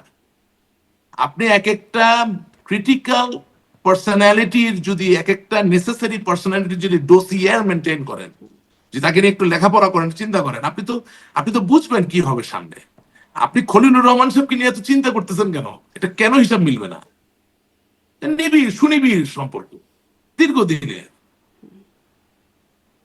আচ্ছা, মানে সেই দীর্ঘদিনের সম্পর্ক থেকেই তিনি আসলে এখন আপনি এসে মন্ত্রী হয়েছেন। আপনি মাঝখানে কোন একটা জনাব সময় কি সাদেক তিনি একটু হোসেন, গুপ্ত ছিলেন? জনাব সাদেক হোসেন খোকা, বীর মুক্তিযোদ্ধা, যিনি ঢাকার এক সময় মেয়র ছিলেন, যখন ডক্টর ইউনূস নোবেল প্রাইজ পেলেন, তার পরবর্তী সময়ে আওয়ামী লীগের নেতৃত্বে একটি আন্দোলন বিএনপির বিপক্ষে পরিচালিত হচ্ছিল।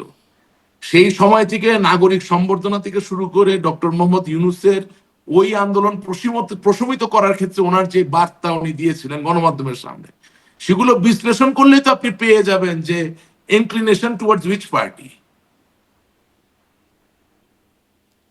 আমরা না বুঝে না শুনে লাফালাফি করে অনেক কথা বলেছি, অনেক অ্যান্টিসিপেশন, অনেক গল্প, বাট হিসাব মিলিয়ে আপনি এক দাবার বোর্ডে কাকে কোথায় বসাবেন এটা তো করেন নাই। জি, তো আশ্চর্য হচ্ছেন কেন? জি। মানে 2001 সাল থেকে একটা হিসাব আপনি মিলাচ্ছিলেন। ধন্যবাদ। আমি আমি শেষ তার আগের থেকেও হিসাব মিলাচ্ছি, আমি তার আগের থেকেও হিসাব মিলাচ্ছি। অফকোর্স এটার অনেক ব্রড একটা পার্সপেক্টিভ আছে, সেটা এই এক অনুষ্ঠানে বলা সম্ভব না। বাট কোনোদিন সুযোগ পাইলে আপনি আমাকে আবার ডাকেন, আমি বলবো আস্তে আস্তে। ব্যাপারটা হচ্ছে যে এখানে তো আপনি সমসাময়িক টপিক নিয়ে কথা বলছেন, সো খুব ফিলসফিক্যাল, আদর্শিক, খুব আন্ডারলাইং কারেন্ট, মানে যে স্রোত চোখে দেখা যায় না, সেগুলোকে ঘিরে যে সম্পর্ক গড়ে ওঠে, সেটা নিয়ে আলাপ করার মতো আচ্ছা, কোনো অনুষ্ঠান কখনো তো আপনি এখন কখনো করতে পারছেন সুনির্দিষ্টভাবে না। খলিলুর রহমান প্রসঙ্গ আসলে আরো বিস্তারিত শুনবো, তবে এতটুকু আপনার কাছ থেকে না শুধু শুনলাম। খলিলুর রহমান কেন, মানে ওভারঅল, হ্যাঁ, শুধু না খলিলুর না, রহমান কেন? কারণ এখনকার প্রশ্নটা তাকে নিয়েই ছিল যে মন্ত্রী হিসেবে তাকে অনেকে চমকভাবে মনে করছেন। শেষ প্রশ্নটা করি একটু রাষ্ট্রপতিকে নিয়ে, সেটি নিয়ে কদিন ধরে খুব আলোচনা হয়ে গেল, আপনার কাছে এজন্যই খুব সামারি করে একটু শুনতে চাই। আপনাদের আমলের রাষ্ট্রপতি এখন আপনাদেরকে, মানে আপনাদের আমলকে ফ্যাসিস্ট আমল বলছে, এটা আপনাদের জন্য আসলে কেমন বার্তা?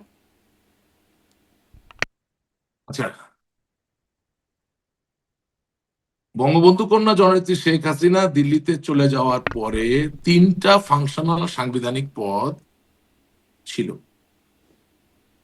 মহামান্য রাষ্ট্রপতি জনাব শাহাবুদ্দিন, মাননীয় স্পিকার শিরিন শারমিন এবং ডেপুটি স্পিকার জনাব শামসুল টুকু। শামসুল টুকু সাহেব। ঠিক আছে, এখন আমি প্রথমেই বলি, জনাব শাহাবুদ্দিন এবং শিরিন শারমিন চৌধুরী দুজনকে আমি বলে দিলাম ইন্না লিল্লাহি ওয়া ইন্না ইলাইহি রাজিউন। বুঝলেন? এখন আপনি প্রশ্ন করতে পারেন যে কেন? রাজনৈতিক ব্যক্তি যখন রাজনৈতিক কাজে আসে না, তখন তার ইন্না লিল্লাহি ওয়া ইন্না ইলাইহি রাজিউন বলা ছাড়া আর কিছু থাকে না।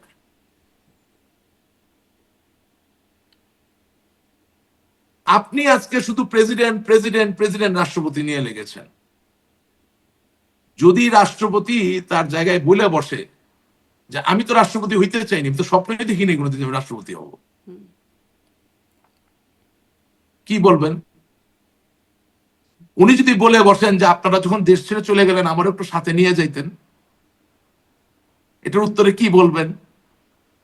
উনি যদি বলেন যে ইয়াজউদ্দিন রাষ্ট্রপতি ছিল, ইয়াজউদ্দিন যে বিএনপি তাকে রাষ্ট্রপতি বানিয়েছিল, সেই বিএনপির বিরুদ্ধে দুর্নীতিগ্রস্ত অপশাসনের বিএনপির শাসন থেকে দেশ আজ মুক্ত হইলে বক্তব্য দেয় নাই? স্মরণ করে দেখেন 111 সরকারের সময় যখন টেক ওভার করলো, দিয়েছে কিনা? আব্দুর রহমান বিশ্বাস বিএনপির রাষ্ট্রপতি যখন 96 সালে আওয়ামী লীগ সরকার গঠন করলো, তখন আওয়ামী লীগকে অভিনন্দন জানিয়ে বক্তব্য দেন নাই? মানে অভিনন্দন জানিয়ে বক্তব্য দেয়া এক, আর একটা হচ্ছে ওই পুরো আমলটাকে ফ্যাসিস্ট আমল বলে ফেলা। না না না, আমি বলছি যে প্রতিটা জিনিসের তীব্রতা তো দিন দিন বাড়ছে। নিষ্ঠুরতা, নৃশংসতা, অত্যাচার, লাঞ্ছনার তীব্রতা তো পারে না। ধানমন্ডি 32 নাম্বার তো নিজস্ব কোনো প্রাণ ছিল না, সেটা তো ইতিহাসকে বহন করে। বঙ্গবন্ধুর বাড়ি, তারে ভাঙলে আপনি কি জয় করলেন? কিন্তু ভাঙলেন না। এখন এই রাষ্ট্রপতি একা মানুষ, দলে নাই আওয়ামী লীগ, রাস্তায় নাই আওয়ামী লীগ, কোথাও কোনো নেতা কর্মী খুঁজে পাচ্ছে না। ওনার শরীরের কোন অঙ্গের সাথে অস্ত্র ঠেকায় কি ওনাকে বলছে আপনি জানেন কিভাবে? উনি যে বাংলাদেশ জিন্দাবাদ বইলা মানে টিকে গেছে, উনি তো দোয়া মানে করতেছে আপনি আল্লাহর মনে কাছে, করছেন যে আল্লাহ তিনি বাঁচাইতো। অস্ত্রের মুখে বাংলাদেশ জিন্দাবাদ বলেছেন? এমনটা হতে পারে। বলতে পারেন, আমি তো সেটা জানি না। আমি আপনাকে বলছি যে আপনি তো ওনার পাশে নাই, আমি তো ওনার পাশে নাই, আমি নিজের ঘাড়ে নিয়ে বলছি, আমি তো পালিয়ে গেছি। আমি পালানোর সময় তো বলি নাই যে মহামান্য রাষ্ট্রপতি আপনি আমার সাথে আসেন।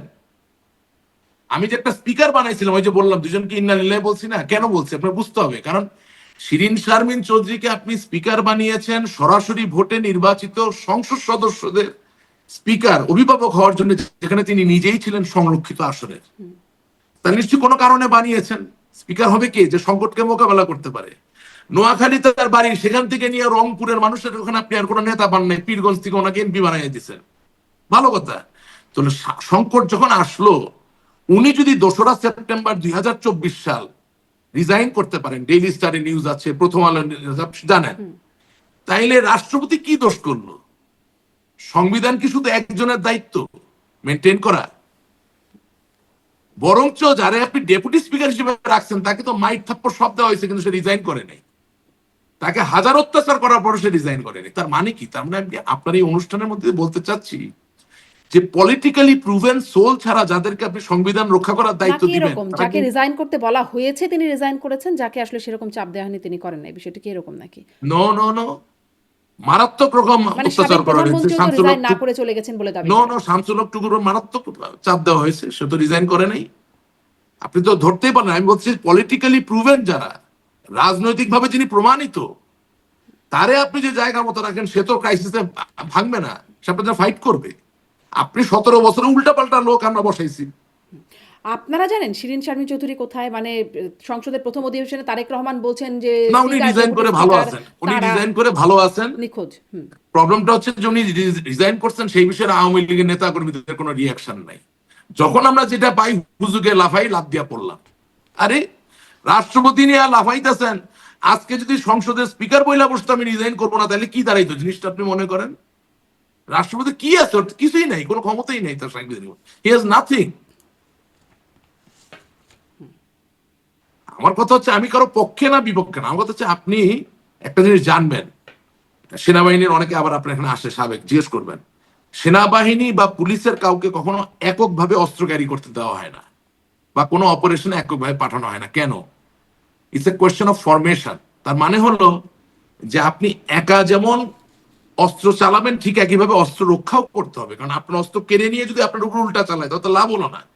তার মানে পৃথিবীর সব জায়গায় শক্তিটা আসে একটা ফরমেশন থেকে। এই জন্য শব্দ দল বা টিম, এটা ঐতিহাসিক ভাবে এসেছে।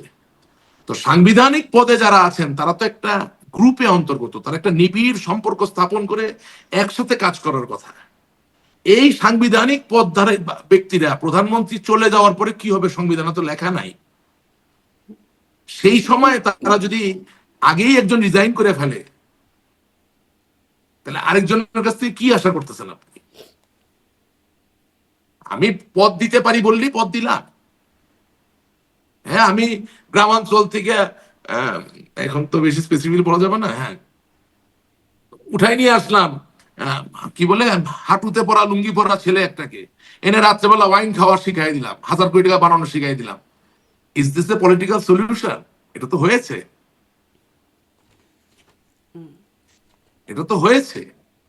কেন কিন্তু গ্রামাঞ্চল কথা হচ্ছে থেকে যে আসলে ওয়াইন খাওয়া ছেলেকে, মানে গ্রামাঞ্চলে হাঁটুতে কি যেন না, বলছেন, আপনি আর ওটা সেরকম আমাকে না সেরকম থাক, ছেলেকে আনতে ওটা হবে কেন? শহরে এরকম ছেলের অভাব ছিল? না, ওরকম ছেলে না। আপনি আমি আমি বলতে চাচ্ছি গ্রাম থেকে আপনি মেধাবী ছেলেকে আনবেন, আচ্ছা, হুম। গ্রাম থেকে আপনি শিক্ষিত ছেলেকে আনবেন, জ্ঞানী ছেলেকে আনবেন, আদর্শবান ছেলেকে আনবেন। আনলেন তো আনলেন না, চোরকে আনলেন। হ্যাঁ, তো এটা কি হয় নাকি জিনিসটা? তাই কার না? কথা সেটা বলছেন? শহর হোক গ্রাম হোক, যেখানে একটা অন্যায়। কার কথা বলছেন? এখন এখন ঘটনা হচ্ছে আর মানে আরেকটা কার ব্যাপার কথা কি বলছেন দেখেন, গ্রাম থেকে চোরকে আনলো? না আপনি নাম জিজ্ঞেস করেন না, সব জায়গায় নাম বলাটা, কারণ কি এখনো এখনো আমাদের দল অনেক বিপনাইজড জি। অবস্থায় আছে। আমার খালি ওই যে দেখা বিএনপির দেখা একজন দেখ- নেতার একটা বক্তব্য, সম্ভবত মুন্সিগঞ্জের একজন নেতা, তার একটা বক্তব্য ভাইরাল হয়েছিল, নাম বললে চাকরি থাকবে না। তো সেই কি আপনাদের অবস্থা? এজন্যই না, নাম এটা বলতে তো পারেন না? অনেক ভাইরাল বক্তব্য, এটা উনি সেটাই। কেন, এটা তো আমরা সবাই বলি নাম বললে চাকরি থাকবে হ্যাঁ, না, অসুবিধা কোথায়? হ্যাঁ। এটা সবাই বলে, সবাই বলে, এটা আওয়ামী লীগ এখন বিএনপি আসলে সব কোন জায়গায় চাকরির আছে। আশায় আপনারা নাম বলেন না? এখন আর কি চাকরি করবেন সামনে? না না, চাকরি না, বিপনাইজ ভাই, শত্রু, বাপরে বাপ, আপনি চিন্তা করতে পারবেন না কি পরিমাণ বিপনাইজ।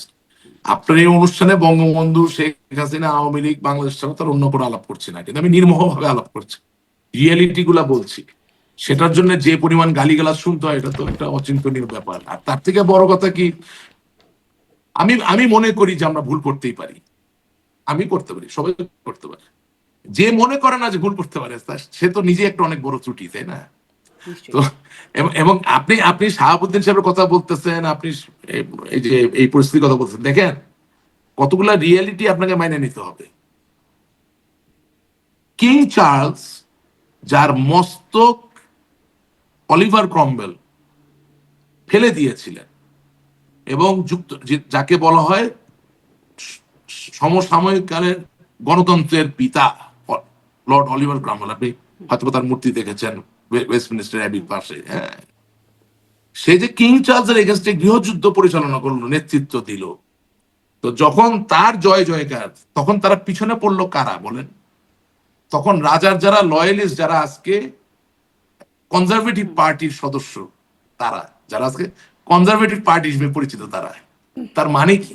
তার মানে হচ্ছে গণ অভ্যুত্থান হতেই পারে, রেভলিউশন হতেই পারে, সাময়িকভাবে আপনি যদি পিছনে পড়েও যান, কিন্তু আপনার আগামীর রাজনীতি যদি ঠিক থাকে, আপনি এক সময় না এক সময় ঘুরে দাঁড়াবেন। কিন্তু আপনাকে ওই গণ অভ্যুত্থান বা ওই আন্দোলন কেন হয়েছিল সেটা উপলব্ধিতে নিতে হবে। জি, স্পষ্ট। দেখেন, রাশিদ রহমান, আপনাকে সেনা ধন্যবাদ। প্রধান শেষ আপনার ছিল, লাইনটা কি? বিমান বাহিনী জি, প্রধান আপনার ছিল, নৌবাহিনী প্রধান আপনার ছিল, রাষ্ট্রপতি শাহাবুদ্দিন আপনার ছিল, স্পিকার শিরিন শারমিন আপনার ছিল। আরে বাপরে বাপ, কোনটা আপনার ছিল না? অথচ আপনি এখনো বলতেছেন চক্রান্ত, ষড়যন্ত্র, চক্রান্ত। তো এর থেকে বেশি সুবিধার খেলার সুযোগ আপনারা কে দেয় দুনিয়ায়? সবই তো আপনার ছিল। তো তাইলে চক্রান্ত পারলেন না কেন? হলো না কেন? আপনার সালমান এফ রহমান ছিল একজন বিশিষ্ট শিল্পপতি, ব্যবসায়ী। তিনি সংসদে জয় বাংলার, কি বলে এটা, যে জাতীয় স্লোগান হওয়ার কথা, মানে তোফায়েল সাহেব বলতে পারে নাই, সুরঞ্জিত সেনগুপ্ত সাহেব বলতে পারে নাই, আমির হোসেন আমু সাহেব বলতে পারে নাই, মানে যারা আসলে জয় বাংলার আন্দোলনে ছিল আর কি, বুঝলেন না? হ্যাঁ, বা মনে করেন জাতীয় চার নেতার কোন সন্তান সৈয়দ আশরাফ সাহেব বলতে পারেন নাই, তার কন্যারা বলতে পারেন নাই। হ্যাঁ, কিন্তু সালমান এফ রহমান সাহেব জয় বাংলার কথা বলছে সংসদে, এটা জাতীয় স্লোগান করা দরকার, উনি এই প্রস্তাব এনেছেন। তো রাজনীতি কোথায় ছিল বুঝতে হবে জিনিসটা। জি, এখন আমি জয় বাংলা নিয়ে খুব কান্নাকাটি করতেছি, তো এটা ঠিক করতেও তো একটু সময় লাগবে। জি। শেষ প্রশ্ন, মানে আপনি বলছেন শিরীন শারমিন চৌধুরী পদত্যাগ করে ভালোই আছেন। সম্প্রতি তাকে নিয়ে অনেক আলোচনা হলো আরকি। আপনি জানেন তার সম্পর্কে? তিনি কোথায় আছেন? তিনি কি আসলেই নিখোঁজ, পলাতক আমি দেশের বাইরে? আমি অবশ্যই জানি না উনি কোথায় আছেন। আচ্ছা। আমি অবশ্যই জানি না উনি কোথায় আছেন, তবে আমি এতটুকু জানি যে যেহেতু স্পিকার হিসেবে উনি আমাদের সামনে ছিলেন, অন্য কোনো ভাবে তার ওনাকে আমরা চিনতাম না। উনি বিশ্বের একটা বিশাল বড় বিস্ময়, কারণ পৃথিবীর কোথাও সরাসরি ভোটে যারা নির্বাচিত হন তাদের স্পিকার সংরক্ষিত আসন থেকে হয় না।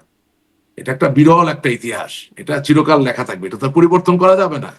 সেই জায়গা থেকে আমি সবসময় ওনাকে সমীহ করতাম, সম্মান করতাম। আমি ভাবতাম যে নিশ্চয়ই ওনার ভিতরে নিহিত কোনো একটা শক্তি আছে যেটা আমরা জানি না, যেটার মাধ্যমে দল কখনো বিপদে পড়লে, দেশ কখনো বিপদে পড়লে হয়তোবা আমরা এটার সুবিধা পাবো আর কি, উনি হয়তোবা ঘুরে দাঁড়াবেন।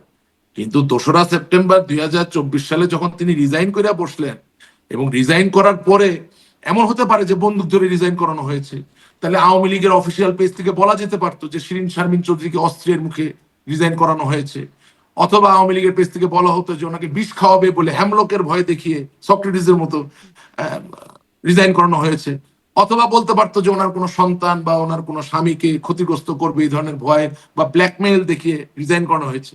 এই ধরনের কোনো বক্তব্য তো আমরা পাইনি। ব্ল্যাকমেইল সুতরাং যখন আপনি যদি করানোই হয় শাহাবুদ্দিনের তাহলে কি এটা বলা যায় যে ব্ল্যাকমেইল করছে আমাকে? যখন হ্যাঁ হ্যাঁ বলা যাবে না, আওয়ামী লীগ বলতে পারতো, ওনার তো বলার দরকার নেই। আওয়ামী লীগ যেটা এখন বলে চক্রান্ত হয়েছে বলতে পারতো না, থার্ড পার্টি হিসেবে বলতে পারেন তো আপনি, সেটাও তো আপনি বলেন নাই।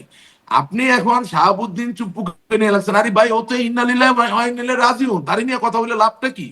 সে বাংলাদেশ জিন্দাবাদ বললে কি আর আমারে ফ্যাসিস্ট বললে কি? ওর হাতে তার কলমও নাই, ক্ষমতাও নেই। যার হাতে ক্ষমতা তারাই আমাকে ফ্যাসিস্ট বলতেছে। আমাকে জনগণকে সাথে নিয়ে প্রমাণ করতে হবে আমি ফ্যাসিস্ট কি ফ্যাসিস্ট না। তা আপনি শাহাবুদ্দিনের নিয়ে আলাপ করেন, কেন করেন? নিশ্চয়ই ভালো কিছুর আসার জন্য। তাহলে আপনি শাহাবুদ্দিনকে নিয়ে যদি আলাপ করেন, তাহলে শাহাবুদ্দিনের আগে যে শিরিন ছিল তাকে নিয়ে আলাপ করবেন না? সে যে ইন্নালিল্লাহি ওয়া ইন্না ইলাইহি রাজিউন নিজে নিজে হয়ে গেল, সেটা নিয়ে কথা বলবেন না? জি। তাহলে তো ওনাকে উদাহরণ হিসেবে নিলে আওয়ামী লীগের এখনো অনেক পদধারী লোক বাংলাদেশে আছেন আক্রান্ত অবস্থায়, আছেন না? তারা তারা তারা কি সবাই পদত্যাগ করবেন তাহলে? তারা কি কেউ কম ঝুঁকিতে আছেন? কেউ তো পদত্যাগ করছেন না, কেউ করছেন না, কেউ করবেন না। কারণ ওই যে আপনার কথা, যে পলিটিক্যালি প্রুভেন, যে পলিটিক্যালি মোটিভেটেড, তারে এরকম আপনি যেই সাংবিধানিক পদে দায়িত্ব আর দিবেন। আছেন কে? আর কে আছেন? না, সাংবিধানিক পদ শুধু বলি আমি বলছি যে কোনো পদ আছে না, শ্রমিক লীগ, না, কৃষক লীগ, দলীয় যুব লীগ, পদত্যাগ সাথে হ্যাঁ করার ওইটাও প্রয়োজনীয়তাই তো বা কি? অনেকে আছে না, আপনি দেখছেন তো, এই যে যেমন না আমরা একটা ব্যাংকের সাথে জড়িত ছিলাম, নাম হইলো মেঘনা ব্যাংক। ওই ব্যাংকের এক পরিচালক ছিল কি জাহাঙ্গীর, মানিক, মানিক, হ্যাঁ, কি সানজি নাকি অটোমোবাইলের কি মালিকের পরিচালক ছিল। সে ছিল আপনার ওই যে আর টিভির যে মালিক ছিলেন মোর্শেদুল আলম এমপি সাহেব, যিনি এখন জেলে। ওনার এলাকাটার নাম কি জানি, বলতে মনে আছে পারছেন আপনার? না? আমার মনে এগুলো পড়ছে তো না। রাখতে হ্যাঁ, হবে, নাহলে আপনি মনে পড়ছে না। কিভাবে গণমাধ্যমে, হ্যাঁ। তো মোর্শেদুল আলম এমপির এলাকার সে আওয়ামী লীগের উপজেলার সভাপতি ছিল।